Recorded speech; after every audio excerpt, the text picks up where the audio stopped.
நம்ம இன்னைக்கு தங்கம்மா பாட்டிக்கு ஆதர்ஸ் டே செலிப்ரேட் பண்ணுறதுக்காக வந்திருக்கோம். நம்ம குயின்ஸ் பிரஸை சூஸ் பண்ணி நம்மக்கிட்ட கிஃப்ட்லாம் கொடுத்தது அவங்களோட சிங்கப்பூரில் வேலை செய்கிற அவங்களோட அன்பான மகள் முத்தம்மா. நம்ம குயின்ஸ் பிரஸை சூஸ் பண்ணி கிஃப்ட்லாம் கொடுத்துருக்காங்க. இப்போ அவங்களோட பாட்டியோட அன்பான மகள் முத்தம்மா கொடுத்த கிஃப்ட்லாம் எடுத்துக்கிட்டு நம்ம தங்கம்மா பாட்டியோட கிஃப்ட்லாம் போயிட்டு கொடுத்து மாதர்ஸ் டே செலிப்ரேட் பண்ணிட்டு வரலாமா? ஓகே வாங்க.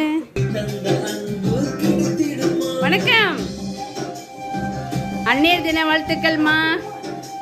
உங்களுக்கு அன்னையர் தின வாழ்த்துக்கள் செலிப்ரேட் பண்ணுறதுக்காக நாங்கள் குயின்ஸ் பிரஸில் வந்திருக்கோம். உங்களுக்காக லவ் வந்துட்டு கிஃப்ட்லாம் எடுத்து வந்திருக்காங்க. வாங்கிக்கிறீங்களா? வாங்கிக்கோங்க.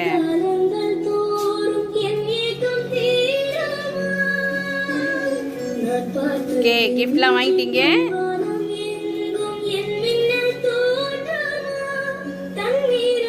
ஓகே, கிஃப்ட்லாம் வாங்கிட்டீங்களாம்மா? பிடிச்சிருக்கா உங்களுக்கு பரிசுலாம்? இன்னைக்கு அன்னையர் தினம் சூப்பர்.